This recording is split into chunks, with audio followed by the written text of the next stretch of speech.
नमस्कार दोस्तों, देखिए दोस्तों, किसानों से संबंधित जो अभी बिल पास हुए थे उससे संबंधित वीडियो आपके लिए लेकर आया हूं। आशा करता हूं कि आपको बहुत अच्छी तरह से समझ में आएगी और दोस्तों आपको पता भी चल जाएगा कि ये जो बिल अभी निकाले गए थे सरकार द्वारा वो क्या थे और उसमें क्या था और जो किसान लोग हैं उसका जो विरोध कर रहे हैं वो क्यों कर रहे हैं। जैसा कि आपको पता है कि एक सांसद रह चुकी हैं हरसिमरत कौर, तो उन्होंने भी मतलब अपने पद से इस्तीफा दे दिया। क्या कारण रहा है जो किसान विरोध कर रहे हैं, जैसा कि हरियाणा, पंजाब, उत्तर प्रदेश और पश्चिमी बंगाल वगैरह के किसान क्यों मतलब इसके विरोध में, क्या है इसमें। तो चलते हैं दोस्तों बिना देर किए और देखते हैं कि जो तीन मतलब विधेयक पास हुए हैं, जो बिल पास हुए हैं उनमें क्या क्या है।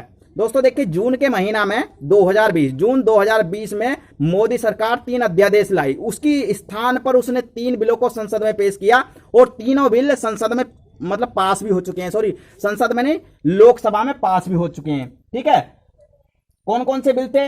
ये था पहला आवश्यक वस्तु संशोधन विधेयक 2020। दूसरा क्या है? कृषि उत्पादन, व्यापार और वाणिज्य विधेयक 2020। तीसरा है मूल्य आश्वासन पर किसान समझौता और कृषि सेवा विधेयक 2020। तो ये है दोस्तों, ये है क्या और क्यों इसका विरोध हो रहा है। तो देखिए पहले वाले को देख लेते हैं। जैसा कि इसमें नाम जुड़ रहा है एक संशोधन, तो इससे स्पष्ट हो जाएगा। देखिए क्या है ये संशोधन, मतलब इसमें बदलाव किया गया। कहने का मतलब यह है कि पहले भी ये नियम था, इसमें कुछ बदलाव किया गया। देखिए 1955 में, यानी जब हमारा देश आजाद हुआ था, लगभग उसके बाद की बात है। हमारा देश 1947 को आजाद हुआ था, तो ये 1955 की बात है। 1955 में एक आवश्यक वस्तु कानून बना। उसके तहत क्या था कि कोई भी व्यक्ति या कोई भी कंपनी या व्यापारी कोई भी वस्तु का मतलब जमाखोर नहीं कर सकता, अधिक उत्पादन नहीं कर सकता या फिर उसे महंगाई से बेच नहीं सकता। ये कानून बना। उसके अंतर्गत क्या था कि मतलब कोई भी कंपनी या कोई भी व्यक्ति या कोई भी किसान अपनी वस्तुओं को जमा नहीं कर सकता। और वो अलग बात थी कि कोई प्राकृतिक आपदा आ जाए या फिर कोई ऐसी परेशानी आ जाए जिससे मतलब कह सकते हैं जो आपातकालीन जैसी स्थितियां, उन्हें छोड़ करके। हुआ क्या, अब देखिए तब क्या था भाई, तब की सिचुएशन कुछ अलग थी। क्योंकि आपने देखा होगा जब हमारा देश आजाद हुआ था तो उस समय हमारा देश भुखमरी और अकाल जैसी समस्याओं से जूझ रहा था। तब ये मतलब सिचुएशन थोड़ी अलग थी। लेकिन आज की अगर बात करते हैं तो दोस्तों दौर बदल चुका और आपने देखा भी होगा कि बदलाव जरूर होता रहता। तो आज अगर वर्तमान की बात करें तो कोरोना काल में आपने देखा होगा कुछ चीज ऐसी होती हैं कि जो हमारी आवश्यक वस्तुएं हैं, तो आवश्यक वस्तुएं मतलब उनमें पहले जुड़ जाता था कुछ और अब नहीं जुड़ पाता। अब देखिए सबसे पहले बात कर लेते हैं जो आवश्यक वस्तुएं वो क्या है। दोस्तों देखिए, आवश्यक वस्तु अगर सिंपल रूप से बोला जाए तो आवश्यक वस्तु उन वस्तुओं को बोलते हैं जो हमारे दैनिक जीवन में नित्य प्रयोग की जाती हैं, अर्थात रोज हम प्रयोग करते हैं और उनके बिना हम रह नहीं सकते। जैसे सिंपल भाषा में बोले तो रोटी, कपड़ा और मकान। ये रोटी, कपड़ा और मकान से जो संबंधित चीजें हैं वो हमारी आवश्यक वस्तुओं के अंतर्गत आती हैं। तो ये आवश्यक वस्तुओं को मतलब उस समय और आज के समय में बहुत डिफरेंस हो चुका है। अगर आज वर्तमान की बात करें तो जैसा आपको पता है कि कोरोना चल रहा है, तो कोरोना काल में कुछ वस्तुएं ऐसी थी जो आवश्यक हो गई और उन्हें जोड़ दिया गया, और कुछ वस्तुएं ऐसी हैं जिन्हें हटा भी दिया गया। जैसा आज जोड़ने की बात करते हैं तो जोड़ने के बाद देखिए सैनिटाइजर, मास्क वगैरह ये कोरोना से संबंधित है, जिसमें मतलब कह सकते हैं कि कोरोना की रोकथाम के लिए जो प्रयुक्त किए जा रहे हैं यंत्र वगैरह हो गई या फिर वो मास्क वगैरह हो गई या फिर उससे संबंधित जो भी दवाई है, तो ये चीजें जोड़ दी गई। सरकार ने क्या किया, सरकार ने अब 2020 ये वाला जो संशोधन विधेयक 2020 आवश्यक वस्तु संशोधन विधेयक 2020 लेकर आई है, इसमें क्या किया है उसने, सरकार ने ये कहा है कि अब जो है जो बाउंडेशन पहले कभी था वो मतलब अब नहीं रहेगा। कहने का मतलब यह है कोई भी व्यक्ति या कोई भी किसान या व्यापारी या कोई भी कंपनी अपने अंदर जमा कर सकती है और जितना चाहे कर सकती है। इससे क्या भाई किसान विरोध क्यों कर रहे हैं? किसान विरोध इसलिए कर रहे हैं क्योंकि आपको पता है कि किसानों के पास इतना बड़ा घर नहीं होता और इतनी सुविधाएं नहीं होती कि वो अपने अन्न या अपने उत्पादन को अच्छी तरह से सुरक्षित रख सके। और होता क्या, जो व्यापारी लोग हैं या कंपनियां वो बहुत अमीर होते हैं और उनके पास काफी पैसा भी होता है और काफी जगह भी होती है, तो वो अपने अनाज या जो भी चीज खरीदते हैं उसे सुरक्षित रख सकते हैं। इससे हो गया क्या, आने वाले समय में किसान को घाटा हो सकता है। क्यों हो सकता है कि कभी कभी ऐसी होती है जब किसान के पास वस्तुएं नहीं होती या फिर आसपास वस्तुएं नहीं होती तो उनकी मांग अधिक बढ़ जाती है, और जब मांग अधिक बढ़ जाती है तो उसका जो मूल्य है वो भी बढ़ जाता है, और जब मूल्य बढ़ जाता है तो कुछ कंपनियां या व्यापारी लोग अपने पास जो जमा मतलब कह सकते हैं जो जमा उत्पाद है उसे जो समय आने पर बेच देंगे। यानी कहने का मतलब यह है कि जब महंगाई होगी तब बेच देंगे, तो इससे मुनाफा ज्यादा जो होगा वो व्यापारी लोगों को होगा। तो किसान विरोध क्यों कर रहे हैं? क्योंकि उन्हें इससे घाटा हो सकता। फिर सरकार ने एक बात और यहां बोली है, सरकार ने कौन सी बात बोली है, उसने कहा है कि जिस वस्तुओं को हम चाहें आवश्यक वस्तुओं की सूची में डाल सकते हैं और जिस वस्तुओं को चाहें हम हटा भी सकते हैं अगर विपरीत परिस्थितियां ना हो तो, जैसे आपातकाल जैसी स्थितियां, युद्ध या फिर प्राकृतिक आपदा जैसी स्थिति ना हो तो, ठीक है, हम मतलब कर सकते हैं। तो ये समझ गए होगे पहला वाला। अब देखिए दोस्तों दूसरे वाले पे बात करते हैं। दूसरा क्या है हमारा, कृषि उत्पादन व्यापार और वाणिज्य विधेयक 2020। देखिए जैसा कि नाम है कृषि उत्पादन व्यापार, व्यापार से मतलब खरीदना बेचना। और जब हम कृषि उत्पादन करने के बाद, अभी तक आपने देखा होगा जब किसान कोई भी वस्तु को उत्पन्न करता था तो वो उत्पन्न करने के बाद वो मंडी में बेचने के लिए जाता था और मंडी का संचालन एक संस्था करती थी जिसे अगर शॉर्ट में बोला जाए तो उसे एपीएमसी के नाम से जानते हैं। ये से हो गया दोस्तों एग्रीकल्चर, पी से होगा प्रोड्यूस और एम से हो गया मार्केटिंग और सी से हो गया कमेटी। तो ये जो है मतलब सभी मंडियों का संचालन करती थी। तो अब जो है जो बिल सरकार लेकर आई है यानी 2020 वाला ये वाणिज्य विधेयक 2020 पूरा कृषि उत्पादन व्यापार और वाणिज्य विधेयक 2020 जो लेकर आई है, तो इसमें क्या किया है, अभी तक तो जो किसान लोग थे या तो मतलब किसी ग्राहक जो घर आ जाता था उसे बेच देते थे या फिर वो मंडी में बेचने के लिए जाते थे। तो इसमें जो किसानों को कुछ फायदा होता था। किसानों को क्या फायदा होता था, किसानों को फायदा ये होता था कि वो उन्हें जो है न्यूनतम समर्थन मूल्य मिलता था, जो सरकार द्वारा निर्धारित पहले से मूल्य होता है कि कोई भी वस्तु चाहे कम उत्पन्न हो या ज्यादा, इतने प्रति रुपए किलो के हिसाब से या कुंतल के हिसाब से खरीदी जाएगी तो उन्हें मंडी में समर्थन मूल्य प्राप्त होता था। लेकिन होता क्या है, ये जो बिल आया है इसमें क्या सरकार ने कुछ बातों की छूट कर दी है। अब क्या बात देखिए, जैसा मान लो हमारी कोई फसल है और हमारा यह उत्पाद है, कह सकते हैं ये फसल को हम बेचने के लिए गए, तो अभी तक तो हम मंडी में जाते थे, लेकिन अब क्या कर दिया, ऑल इंडिया परमिट कर दिया। यानी कहने का मतलब यह है कि इंडिया के किसी भी छोर में हम फसल को जाकर के बेच सकते हैं। इसी प्रकार और पहले क्या था दोस्तों, हम मंडी में बेचते थे। तो सरकार का कहना यह है कि मंडी में जो किसान अपनी फसल को बेचने के लिए जाते थे तो उन्हें घाटा होता था। भाई घाटा क्यों होता था, घाटा इसलिए होता था क्योंकि मंडी में जो आड़ती लोग होते हैं या फिर कह सकते हैं जो बिचौलिया लोग होते हैं उन्हें कुछ परसेंट लाभ मिलता था। तो सरकार का कहना यह है कि अब उन बिचौलियों या मंडी में रहने वाले जो लोग हैं वो मतलब जो किसानों का एक प्रकार से शोषण होता था, किसानों से जो कमीशन कटती थी वो खत्म हो जाएगी और अब जो है मतलब इंडिया के किसी भी क्षेत्र में जाकर के किसान अपना उत्पाद बेच सकते हैं। तो इससे एक लाभ भी है भाई।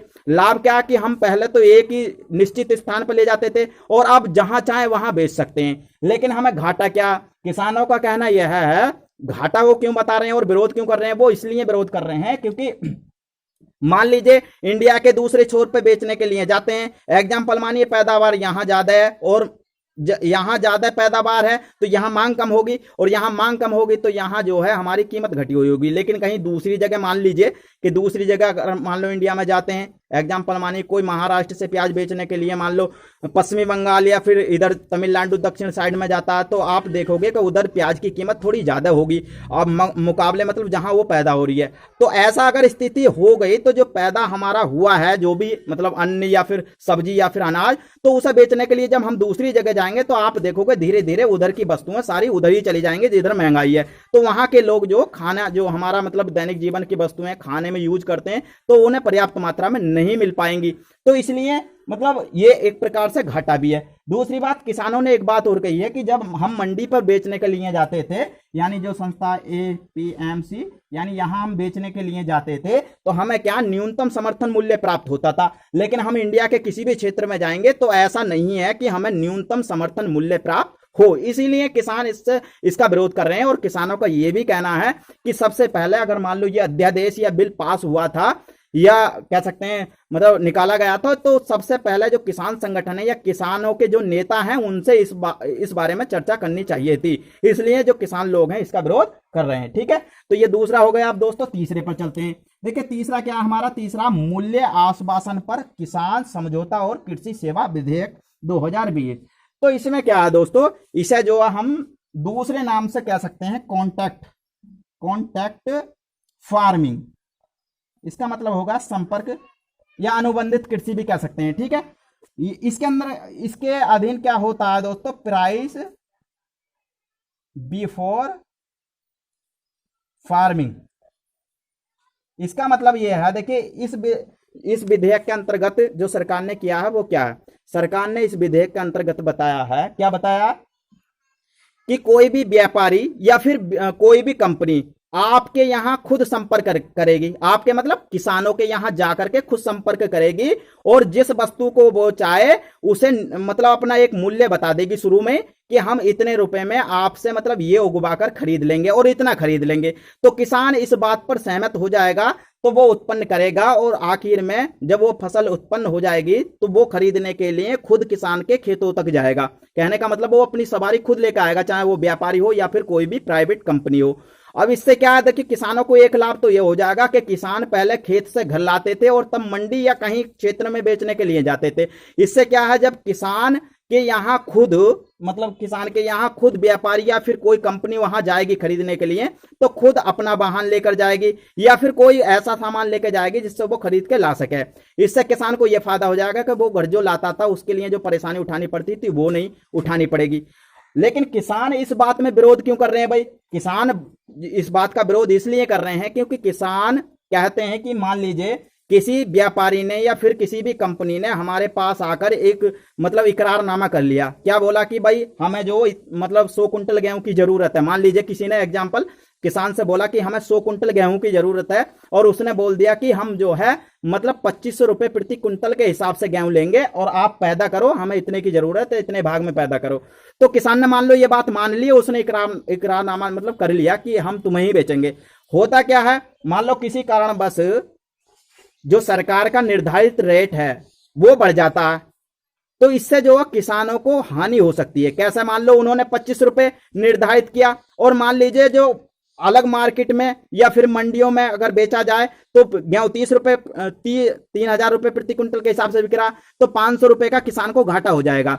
तो इसलिए किसान इस बात का विरोध कर रहे हैं। वो सोच रहे हैं कि मतलब इस तरह से अगर बॉन्डेशन में हम रहेंगे तो क्या शर्त है, मतलब क्या शर्त है कि पहली बात तो हमें बस मतलब वो जिसे इकरारनामा कर लिया उसे देनी ही पड़ेगी, मतलब जो भी हमने उत्पादन किया जो इकरारनामा हो गया देना पड़ेगा। फिर उसमें एक बॉन्डेशन तो हो गया, दूसरा जो है उसे जो मतलब हानि भी हो सकती है किसान को।